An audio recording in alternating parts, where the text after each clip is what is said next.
Best class setup. It does not matter what you run for the Gobblegums as long as you're running Energy Mine and the ASG shotgun if you're solo. Spawn in, activate the Rampage Inducer, and knife on the top of the roof up until about round 4. Then on round 4, turn it off and then start exploring the map by going down to the motel, taking out all the zombies here, and then starting the build of the jet gun quest. So you're going to want to open up to the right side and then go all the way up to the top and grab the first part, which is a water valve right next towards Speed Cola. And then once you're up at the top of the church, open up the church and go to the right of the generator and then activate the generator. You're going to get a little bit of a cutscene, but then once you're going to want to do that, I would highly recommend doing the trials. They give you a lot of points, a lot of salvage, and also a lot of different perks and stuff that's going to really help you progress on this. And also the trials are quite fun. And also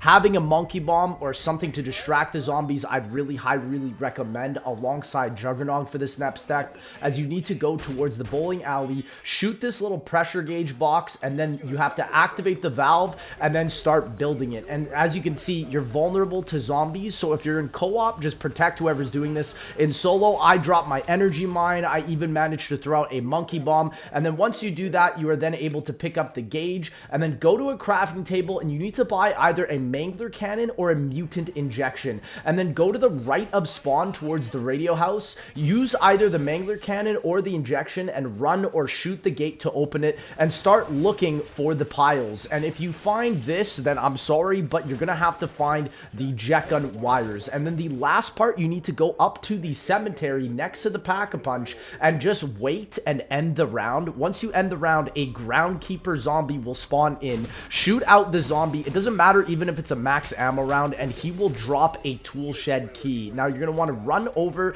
towards the tool shed, literally right underneath the cemetery, open up the door, and then you will get your last part for the jet gun. Now go back to the motel and then build it. And as well with this Easter egg, you don't have to do this full quest. You can actually just use a Wonder Bar Gobblegum to instantly get the jet gun or just spin the box. But the first thing you're going to want to do is build the LTG system, go towards Quick Revive, and suck up that part in the ceiling as the first part. The second part, you're going to want to go up to this part right above Speed Cola, and you have to land on the truck. You cannot mantle it, and then just use your jet gun at this barbershop window to get the second piece. And then the last piece for this Easter egg is actually just where Panos is, the guy that's doing all the Easter egg quests, and then you grab this little hat, and then what you're going to want to do is go on the zip line and then go towards the buildable table and build the LTG device. Now the LTG device is actually something that spawns in something called HVTs. These are high value target enemies or bosses,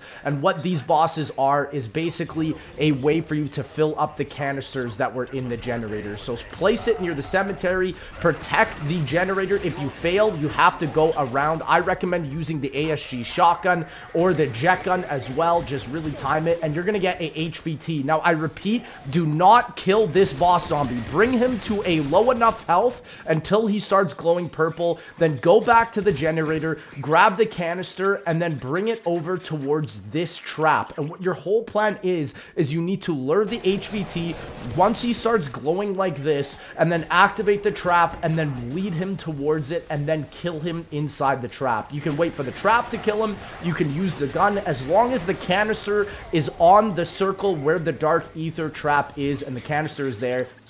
All you gotta literally do is just bring it right back. Unfortunately, while you're holding the canister, you cannot run, so you have to make sure that you have at least Juggernog or Quick Revive. Once you do that, a little Geiger counter will appear, and you now need to go to 3 locations. One is right outside the church, and you need to use it. And if it's green, you have to switch the Geiger counter to red. If it's yellow, switch it to yellow, and if it's red, switch it to green. It's very weird, but that's just how it works. The next one is right next to the tool shed, so mine here was yellow, and so just because of that, I activated it to yellow. The first light will be green, the second light will be yellow, and then the third light, when you activate it, will be red. And then lastly, come up to where you built the LTG device. There's a hidden door right here. There's also a hidden door underneath the bank right next to Juggernog that leads you back to spawn. And then this is the last Geiger counter, and mine was green, so I set it to red. And it doesn't actually give you a prompt when you immediately finish it, but you'll know you've done it if all these lights come back to this area at at spawn, and this is the third canister. Then pick it up and bring it over towards this trap right next to the motel where you built the jet gun,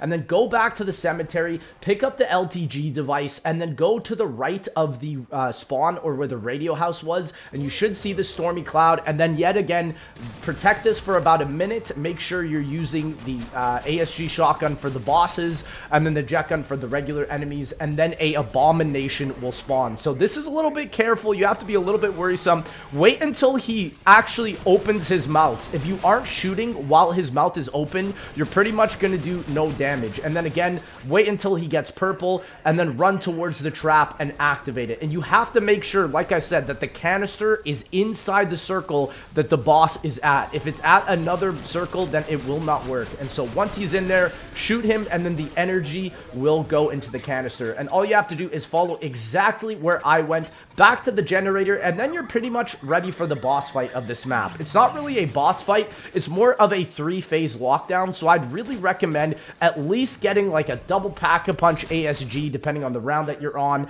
Make sure it's purple, maybe even upgrade your jet gun, and then activate the generator, and then you are starting the lockdown. The first phase is very easy. I would not recommend using anything here. Just basically just use your ASG, use the jet gun, and mainly just use your bullet weapon to take out the bosses. The jet gun is very bad for taking out the manglers, but you still can use the right trigger effect. But be careful when you use this. It takes a very long time to swap your weapons, and once that first phase is done, then you're going to get a max armor, and then the second phase you're going to get another mangler, but he's going to be a lot more chunkier, and the zombies are going to be faster. So once you take that mangler out, again, make sure you're using your bullet weapon, and if you run out of ammo, you can pack a punch, and also there's an ammo crate inside this lockdown area, so it is very, very nice. And as long as you have the jet gun, you should be able to take out the enemies, and then you'll know you've done the second phase once a max ammo spawns. And if you're really looking for armor and you don't find a lot of armor,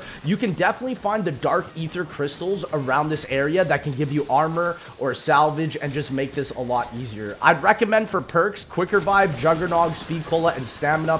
Here for Gobblegums, I also recommend using Shields Up. It really makes you protected. As soon as the Abomination spawns in, just layer it with your bullet weapon. I even run stock option or free fire. Anything that just makes your weapon a little bit more useful here is what exactly you're going to want. And once you finally take out this last Abomination, you're going to get the Easter egg. Now, the cool feature with Black Ops 6 Zombies is it allows you to either quit or continue, and you'll know you've done the Easter egg if you downed, but don't worry, when you down, you will actually be able to come back and get all your perks if you decide to continue the game, and you're also going to be getting a lot of ray guns and whatnot. So I think this is very worth it, and definitely one of the greatest things to do if you're going for Liberty Ball's high rounds.